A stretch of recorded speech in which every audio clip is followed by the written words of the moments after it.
Riding your bike uphill is one of cycling's basic pleasures. It can be your humble local hill or one of the iconic mountain passes on the Tour de France, such as Alpe d'Huez or Mont Ventoux. Regardless of a hill or mountain, nothing puts a smile on the face of a cyclist than knowing that we've taken on the gradient and won.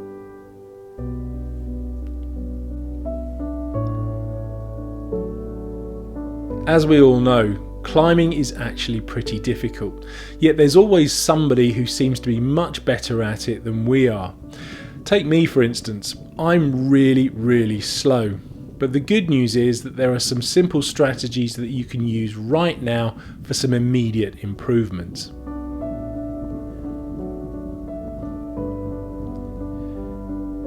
The first thing to do is not to panic. Yes, that wall of tarmac looming up in front of you might look intimidating, but believe me, you will get up it. It might not be particularly fast, stylish, or even pretty, but it's vitally important to believe that you'll get to the top. As soon as you start thinking otherwise, you might as well get off your bike and start pushing, and that won't be easy in cleats. Climbs generally come in two basic flavours, short and long.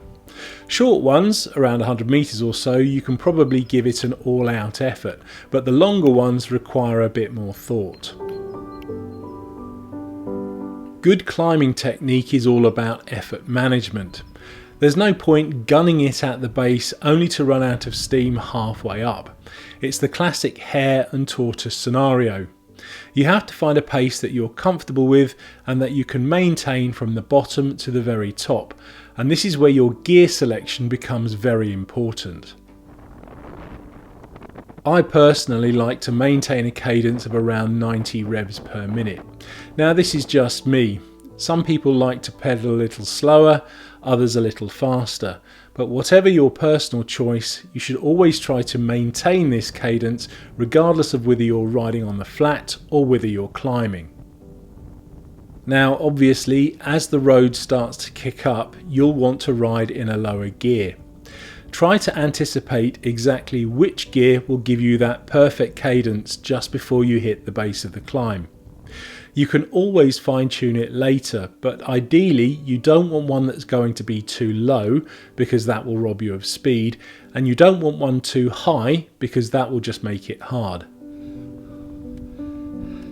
The rhythm of your breathing becomes particularly important as you're climbing, as your body starts to build up waste products as your effort increases. So try and establish a kind of rhythm between your inhaling, exhaling and your pedal strokes, paying particular attention to your exhaling, as this is one of the ways that the body gets rid of these waste products. Now there will be climbs where the gradient becomes so steep that you'll run out of gears and you'll have no choice but to pedal below your ideal cadence. Welcome to my world. When this happens, all you can do is focus on your pedaling technique and your breathing, ensuring that both are as smooth and as effective as possible.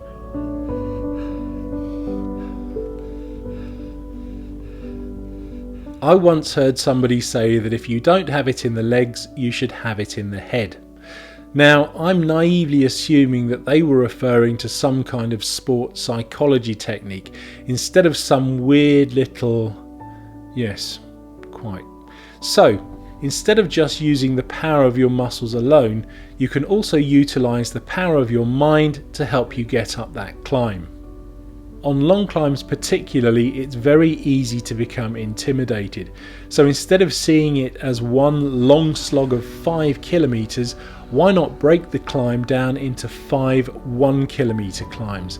And similarly, focusing on getting around the next hairpin or even counting down the distance to the top can help.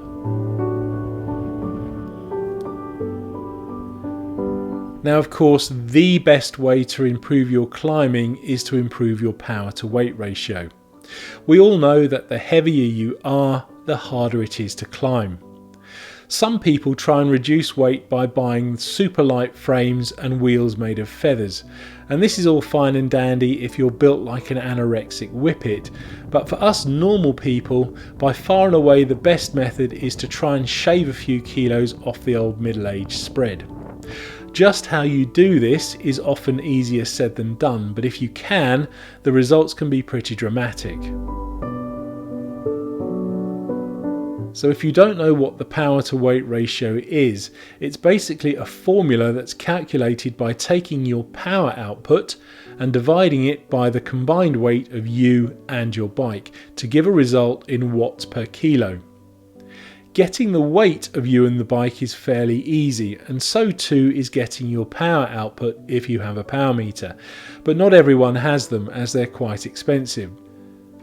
A few months ago, I did a real-world test to find out exactly what effect weight has on somebody's ability to ride uphill. I got my cycling chum Kev to ride up the same climb 3 times. For his first ascent, he simply had to maintain 200 watts. For the second, he still maintained 200 watts but was weighed down with an extra 6 kilos, and for his third ascent he still had the 6 kilos, but he had to try and complete the climb in the same time as his first run in order to give us an idea of how much extra power he needed. The results were pretty interesting. There was a very clear and direct correlation between the amount of weight added and Kev's ability to get up the climb. If you'd like to see the full results for yourself, I'll post a link to the film below.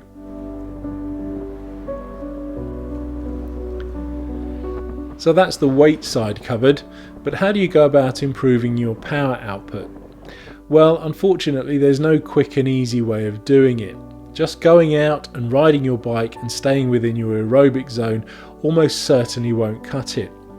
What you need to do is put in some pretty hard rides, and between you and me, that's going to hurt. Now, I would call a hard ride one that takes you above 85% of your maximum heart rate for a reasonable amount of time.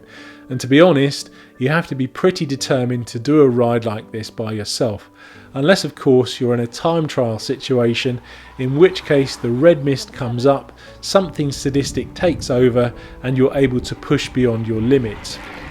The other way, of course, is to do interval training, a series of short, intense efforts on a turbo trainer punctuated by ever decreasing rest periods. Again, these are gonna hurt. And if that doesn't quite yank your cranks, the slightly easier way is to go out and ride with people who are a fair bit faster than you. That way you'll have to push yourself to keep up, particularly on the climbs, but hopefully by focusing on the wheel in front, you won't notice quite how much pain you're in. So do you have a particular favourite climb or a particular method of getting up them? If you do, please let me know in the comments below. If you found this film useful, please like and share, and if you'd like to get the most out of your cycling, please consider subscribing for my regular weekly uploads. You can do so by clicking on the subscribe button, and don't forget to click the little bell icon so you don't miss anything. Thanks for watching.